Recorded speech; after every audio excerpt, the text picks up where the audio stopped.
இந்த அனிமையுடைய கதையை ஃபோக்கஸோட பாருங்க. அப்படியானால்தான் அனிமையுடைய ஸ்டோரி புரியும். இல்லை உங்களுக்கு குழப்பறதுக்கான சான்சஸ் கூட இருக்கு. சரி, இப்போ நம்ம ஓவரா பேசாம இந்த வீடியோக்குள்ள போறோம். இதுதான் சீசன் 1 எபிசோட் 2. அந்த சூரியகாரி எப்படி மேஜிக் யூஸ் பண்றா அப்படின்னு நம்ம ஹீரோக்கு ஒரு டவுட் இருக்குமா. இதனால அதை வச்சு நிறைய எக்ஸ்பெரிமெண்ட் அது மாதிரி அவன் எழுதிக்கிட்டு இருப்பான். இதெல்லாம் போயிட்டு இருக்கும்போது பாராவில் வரனா, நான் சொன்ன வேலையை நீங்க முடிச்சிட்டீங்களா அப்படின்னு கேட்கும்போது, நீங்க சொன்ன மாதிரியே அந்த சூனியக்காரியை நாங்க கொண்டுட்டோம், தூக்குதண்ணில கொடுத்துட்டோம். மக்கள் எல்லாருமே பார்த்தாங்க. தலையை மூடிட்டதுனால அது யாருக்கும் தெரியல அப்படின்னு அவர் சொல்றாரு. நம்ம ஹீரோவுமே இப்போ வந்து என்ன பண்றான்னா, முன்னாடியை விட முக்கியமா மாறி இருந்திருப்பான். இதை பார்க்கும்போது அவரு, நீங்க ராஜகட்டையெல்லாம் மதிக்க ஆரம்பிச்சிட்டீங்களா அப்படின்னு கேட்கும்போது, அந்த ஊருடைய எப்படி அந்த ஊர் நடவடிக்கை எல்லாம் போகுது அப்படிங்கிற மாதிரி அவன் கேட்டுக்கிட்டு இருப்பான்.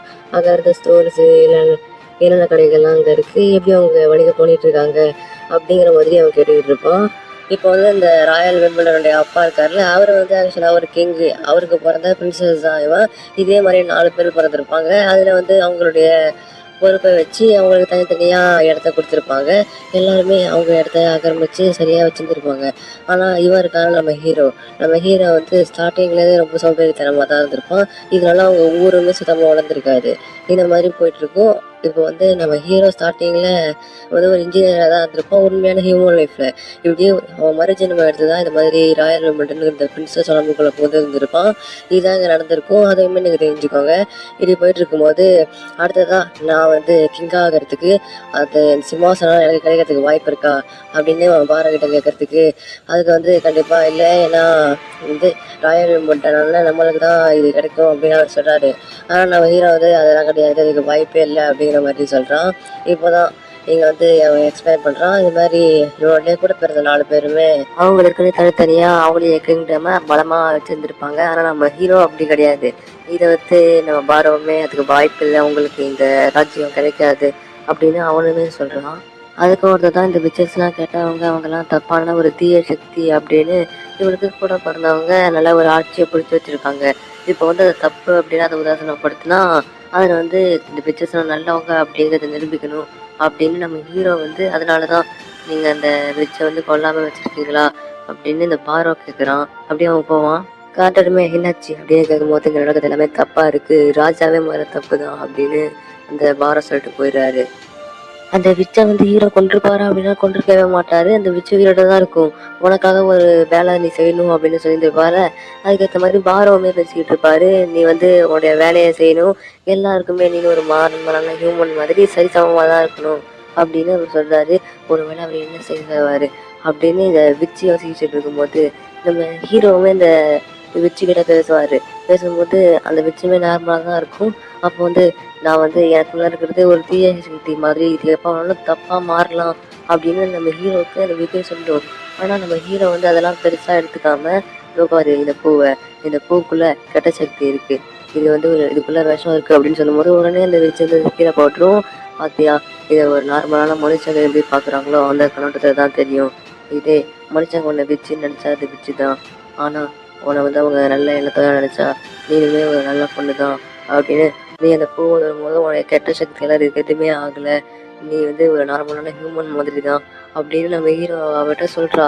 அந்த வச்சு இந்த ஒரு கெட்ட சக்தியை நீங்கள் ஏற்றுக்க மாட்டீங்களா, ஒருவேளை இது உங்களையே கொல்லலாம், இதை நீங்கள் விட்டுருங்க, என்னை கொன்றுங்க, கொல்றதுனால எதுவும் மாறாது நம்ம ஹீரோ சொல்ல. நான் எனக்குள்ளேயுமே எமோஷன்ஸ் இருக்கு, நான் இந்த சின்ன பசங்க கூட சந்தோஷமா விளையாடணும், எல்லாருக்கிட்டையுமே மனசை விட்டு பேசணும், ஒரு நார்மல் ஹியூமன் மாதிரி வாழணும் அப்படின்னா கண்டிப்பா நாம அந்த ஒரு நாளை உருவாக்கலாம்னு ஹீரோ சொல்லும் போது சீன் கட் பண்ணி, நம்ம ஹீரோ வந்து அதை வச்ச வந்து நீ ட்ரெயின் பண்ணி உன்னுடைய மேஜிக்கை தப்பா யூஸ் பண்ணாம அதை வச்சு நீ நல்ல விஷயத்துக்காக யூஸ் பண்ணும் அப்படின்னு மட்டும் நீ நினைப்பு, உன்னால அது கண்டிப்பா முடியும் அப்படின்னு நம்ம ஹீரோ வந்து நீ இந்த மேஜிக்கை வந்து கண்டிப்பா எப்படி யூஸ் பண்ணும் அப்படிங்கிறத கற்றுக்கோ. இதை வந்து ஃபயர் மூலமா யூஸ் பண்ற, அப்படி யூஸ் பண்ணும்போது அதை வந்து நீ கண்ட்ரோல் பண்ண கற்றுக்கோ, அதோடைய வடிவத்தையுமே இப்படின்னு அந்த மேஜிக்கை நீ நல்லா ட்ரெயின் பண்ணி யூஸ் பண்ணுறதுக்கு கற்றுக்கிறதுக்காக ட்ரைனிங்லாம் எடுக்கிறதுக்கு இதான் இடம் அப்படின்லாம் சொல்லிக்கிட்டு அவர் என்ன பிளான் மைண்டில் ஓடும் அப்படின்னு தெரியாது. ஆனால் இந்த மேஜிக்லாம் இதை எப்படி யூஸ் பண்ணுறா அப்படிங்கிற மாதிரி நோட்ஸுமே எழுதிக்கிட்டு அவருடைய அந்த கிங்டமை எப்படி முன்னேற்றுது அப்படின்னு பார்த்துக்கிட்டு இருப்பாரு. இப்போ இன்னொரு சைடில் ஆரம்பத்தில் வந்துட்டு போன அந்த மிஸ்டீரியஸான லேடி ஏதோ ஒரு லெட்டரில் புறாவை காலில் கட்டி அந்த புறாவை தூக்கிறா, அதுவுமே பறந்து போகுது. நேத்து நைட்டு நான் பார்த்தேன். நம்மளுக்கு கிடைக்கப்பட்ட வருவாய் அது எல்லாத்தையுமே பார்த்தேன். நம்ம ஹீரோ இப்ப மொத்தமா மாறி இருந்திருக்காருங்கிற மாதிரி தான் பாரோ பார்த்துக்கிட்டு இருப்பாரு. இந்த ஹீரோ இருக்காருல்ல, என்னன்னா இப்போ இவங்களுக்கு என்னென்ன வருவாய் இருக்கு, இந்த கிங்டம் எப்படி இருக்கு அப்படிங்கிறது எல்லாத்தையுமே நோட் பண்ணி பார்த்துட்டு இருப்பாரு. இவங்களுக்கு அதிக வருவாய் அப்படிங்கிற மாதிரி இந்த தொழில்கள்ல பெருசாலாம் ஒண்ணுமே இல்லை. அண்டர் கிரவுண்ட்ல இருக்கிற அந்த புதியல்கள் இது எல்லாத்தையுமே எடுத்து அவங்க மத்த நாடுகள்ல எடுத்து இந்த விஷயத்தெல்லாம் வித்துக்கிட்டு இருப்பாங்க. அப்படி வித்தும் போது உங்களோட நாடை வந்து கொஞ்சம் முன்னேற்ற முடியாது. அது அப்படியே தான் இருக்கும். இது வந்து நம்மளுடைய அத்தியாவசிய தேவைக்கு மட்டும்தான் பத்தும். மற்றபடி மக்களுக்கு எதுவுமே செய்ய முடியாது, நம்முடைய நாடை முன்னேற்ற முடியாது அப்படின்னு அவர் சொல்ல, நைட்டு ஃபுல்லா இந்த மாதிரி அறிக்கையெல்லாம் பார்த்துக்கிட்டு இருந்தீங்கன்னா நீங்க தூங்கிருக்க மாட்டீங்களே. அப்படி ஆமா, நான் தூங்கல. இதுக்கு முன்னாடி இந்த எல்லா விஷயத்தையுமே உங்களுக்கு பொறுப்புல விட்டேன். ஆனா இனி இது எல்லாத்தையுமே நான் பார்த்துப்பேன், நாடை முன்னேற்றுவேன். அதுக்கு நீங்க எனக்கு உதவியா இருந்தா மட்டும் போதும் அப்படின்னு அதுக்கு கண்டிப்பா நான் உதவி செய்வேன். போன வருஷம் என் நடைமுறையில கூட இங்க நடந்துகிட்டு இருக்கும்போது நிறைய விதமான நம்மளுக்கு உற்பத்தி பண்ற எல்லா பொருட்களையுமே நாங்க வந்து உற்பத்தி பண்ற இது எல்லாத்தையுமே லாங் சாங் நாட்டுக்கு தான் நாங்க அனுப்பி வச்சுக்கிட்டு இருந்தோம். அப்படின்னா நீங்க விக்கலையா மக்களுக்கு? அப்படின்னா தானே நம்மளுக்கு லாபம் கிடைக்கும். இல்ல, அதுக்கு அவங்க அனுமதி கொடுக்கல. இருந்தாலும் நம்ம அந்த ஒரு விஷயத்தையும் விட்டா நம்மளுக்கு கண்டிப்பா அது நஷ்டத்துல தான் போகும். ஏன்னா எல்லை நாட்டும் அவங்களுடைய பொறுப்புல தான் இருக்கு. நம்மளுடைய நாடு வந்து அப்போ ரொம்பவுமே வறுமையில மூழ்கிடும். அப்போ வந்து அவங்களுக்கு கூட இன்னும் ஒருத்தனுமே கை கோத்துக்கிட்டு இருந்தான். இவன் வந்து அந்த நாட்டை கூட கை கோத்துருந்தான் அப்படிங்கிறத சொல்ல முடியாது. எதிரே ஒரு பேருமே மாத்திக்கிட்டு இருப்பாங்க. ஒரு நல்ல தொழில் கையாளர்கள் அப்படிங்கிற மாதிரி கூட அவங்க சொல்ல முடியாது. ஏனத்தான் வந்துட்டு இருப்பாங்க. இந்த போரன் போரிஸ் அப்படிங்கிறவன் வந்து யாருன்னா நம்ம ஹீரோவுடைய இந்த கிங்டமை முன்னாடி ஆட்சி பண்ணவன் அவன் தான். இப்போ வந்து நம்ம ஹீரோ கையில் எடுத்து இருந்திருப்பான். இதனால அவனுக்கு வந்து நம்ம ஹீரோவை கொஞ்சம் பிடிக்காம போயிருந்திருக்கேன் சரிதானே அப்படின்னு சொல்லும்போது, நம்ம நாடு முன்னேற்றணும்னா இப்போவே இந்த பரிமர்த்தனையை நிறுத்துங்க. நீங்க வந்து இப்போ நம்மளுக்கு கிடைக்கிற அந்த உற்பத்தி எல்லாம் அவங்களுக்கு தரணும்னு அவசியம் கிடையாது. அவங்க கிட்ட நீங்க தர வேணாம். இதுக்கு பதிலாக மக்கள் கிட்ட வைங்க. பக்கத்துல இருக்கிற நாடுல இந்த லோரன்ல இந்த நாட்டுல நீங்க போய் வைங்க. இது எல்லாத்தையுமே அவங்க கிட்ட வித்து நீங்க காசா மாத்துங்க. அப்பதான் நம்மளுக்கு லாபம் கிடைக்கும். ஒருவேளை இங்க வாங்கலனா என்ன பண்றது அப்படின்னு இந்த போரை கேட்க, சரியா கவலையே இல்லை, நம்ம வந்து இதை பாதி வேலைக்கு வைக்கலாம். அப்படி வித்தோம் எப்படி கண்டிப்பா வாங்காம இருப்பாங்க. சரி அப்படின்னு வித்துக்கிட்டு இருந்தா நம்மளுக்கு தானே நஷ்டம். நம்ம எதிர்காலத்துல என்ன பண்றது அப்படின்னு இந்த பாரோ கேட்க, நம்ம அவங்க இடையே வித்துக்கிட்டு இருக்கணும் எந்த அவசியமுமே இல்லை. இந்த மேப்பை பாருங்க. நம்ம ஃபர்ஸ்ட் அந்த நாட்டுல நம்ம உற்பத்தி பண்ண பிறகு பக்கத்து நாடுகளிலுமே நம்ம உற்பத்தி பண்ணலாம். பாருங்க, இதான் ரெட் வாட்டர். இந்த வாட்டர் இந்த சி முறையா நாம போய் நம்ம பக்கத்து நாடுகளிலுமே உற்பத்தி பண்ணலாம். நம்மளுக்கு இது ஒரு சில்க் ரோடா மாறிடும். மற்ற நாள் உற்பத்தி பண்றதுனால நம்மளுமே நல்ல ஒரு வளர்ச்சியை பார்க்கலாம். ஒரு வேளை ரிஸ்கா மாறும். நீங்க யோசிக்கலையா? நம்மளால இந்த வாட்டர் சைடு எல்லாம் போக முடியாது. அதுவும் குளிர் காலத்துல போகவே முடியாது. ஏன்னா நீங்க மறந்துட்டீங்கன்னு நினைக்கிறேன். அதாவது டீமன்ஸ் உடைய காலங்கள் இதெல்லாம் டீமன்ஸ், அந்த டீமன்ஸ் போற இடத்துல நம்ம போன நம்மளுடைய ஆட்கள் இறந்து போயிடுவாங்க அப்படின்னு அவர் சொல்றாரு. சில டீமன்ஸா அங்கதான் ரிசர்ச் செஞ்சிருப்பாங்க. எல்லை நாட்டுகள்ல இருக்கிற அந்த எல்லா இடத்துலயுமே வந்து இந்த பனி நாட்டுல டீமன்ஸ்லாம் ஒரு இந்த சைடால வர ஆரம்பிச்சிடும். அப்படி இருக்கும்போது இந்த டீமன்ஸ்லாம் மனுஷங்களை கொன்றும். அப்போ மனுஷங்க பயந்து போய் மத்த நாடுகளுக்கு குடிப்பெயர்வாங்க. இதே மாதிரி ஏதாவது நம்ம நாடுலயுமே நடக்குது. நம்ம நாட்டிலயுமே இந்த டீமன்ஸ்லாம் வந்து வந்து எல்லா மனுஷங்களையும் கொண்டுரும். அதனால நம்மளுடைய மக்களுமே மற்ற நாடுகளுக்கெல்லாம் போவாங்க. இப்படி இருக்கும்போது நம்மளால உற்பத்திங்கிறது அந்த மற்ற நாடுகள் எல்லாம் பண்ண முடியாது அப்படிங்கிறத நீங்க ஃபர்ஸ்ட் புரிஞ்சுக்கோங்க அப்படின்னு அவர் சொல்லும் போது, என்ன இந்த டீமன்ஸுங்க இருக்கா? அப்படி இருக்கும்போது நம்ம கண்டிப்பா இந்த மாதிரி நிறைய இக்கட்டான சூழ்நிலை நடுவில் இந்த டீமன்ஸ் எல்லாம் தாண்டிதான் இந்த கிங்டம், இந்த ஆட்சி பண்ற விதம், இந்த மாதிரி நம்ம சிம்மாசனத்துக்காக ஆசைப்படணும். இது எல்லாத்தையுமே நான் கண்டிப்பா கலந்து போவேன் அப்படின்னு இந்த ராயல் விம்பிள்டன்ஸ்ல அப்படியே புக்கட் பண்ணி நீங்க உடனே அந்த டீமன்ஸை அழிக்கிறவங்களை கூப்பிடுங்க அப்படின்னு ஒரு சொல்றாரு. அப்போ எல்லாம் வந்து நிற்பாங்களா? இவங்கெல்லாம் இந்த டீமன்ஸை கொண்டிருக்காங்க, டீமன்ஸை பார்த்துருக்காங்க அப்படிங்கிற மாதிரி சொல்றாங்க. இவங்கெல்லாம் நம்ம ஊர்ல இருக்கிற மக்களை டீமன்ஸை கொண்டு காப்பாற்றி இருந்திருக்காங்களாம். அது மட்டும் இல்லாம இவங்கெல்லாம் சேர்ந்து இதுவரை 2 டீமன்ஸை கொண்டு இருக்காங்களாம். அப்படி இருக்கும்போது இவங்க நம்ம உதவிக்கு எடுத்துக்கலாம் அப்படின்னு அந்த கார்டர் சொல்லிட்டு இருக்கான். இதற்குமே அவங்ககிட்ட எக்ஸ்பெக்ட் பண்ணிட்டு இருக்கான். சார், இந்த டீமன்ஸ் நீங்க எப்படி பார்த்து கணிக்கிறீங்க அப்படின்னு கேட்கும் போது, நாங்க இந்த மலை காடுகள்ல இந்த இடைவெளி காலங்கள்ல நாங்களுமே இந்த டீமன்ஸை காடுகளை உண்டா கவனிப்போம்.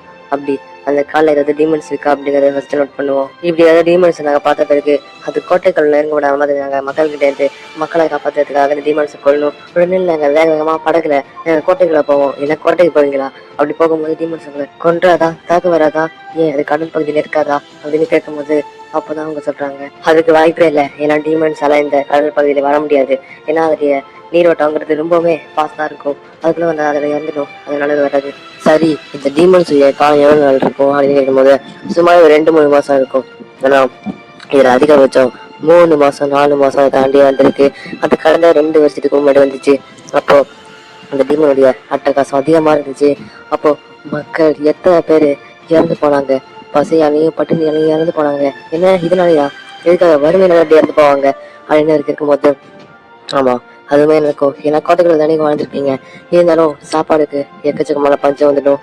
சும்மா நிறைய வருஷங்கள் போணுச்சு அப்படின்னா, அப்போ நிறைய மாசம் போணுச்சுன்னா நாங்க மக்கள்லாம் சாப்பாடு இல்லாம வறுமையினால இறந்து போயிடுவாங்க அப்படின்னு அவர் சொல்லும்போது, இப்போ அடுத்த ஆள் சொல்லுவான், இந்த டீமன்ஸ்லாம் ஒரு அரக்க மிருகங்களா இருக்கும், அதோடைய வீரியம் அதிகமாகி அது எல்லாமே பயங்கரமான கொடூரமான டீமன்ஸா மாறும்.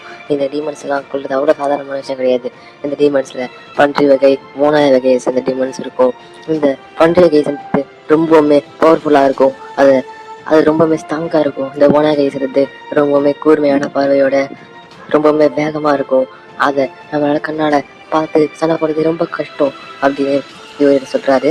ஆனா இதை விட கொடூரமானது ஹைபிரிட் வகைகள். இந்த வகையை சார்ந்த டீமன்ஸ் எல்லாத்தையும் நம்மளால கணிச்சு சண்டை போட விட முடியாது, ரொம்பவுமே கஷ்டம், ரொம்பவுமே ஸ்ட்ராங்கா இருக்கும். இதால பார்க்கவும் முடியும், ஆனா ரொம்ப நேரத்துக்கு இல்ல, இதால கொஞ்சம் நேரம் பார்க்க முடியும். இதோட இதுக்கு சண்டை போடுறது ரொம்ப கஷ்டம், ஏன் நீங்க எங்க இருக்கீங்கிறத கூட அதால உன்னிப்பா கவனிக்க முடியும்.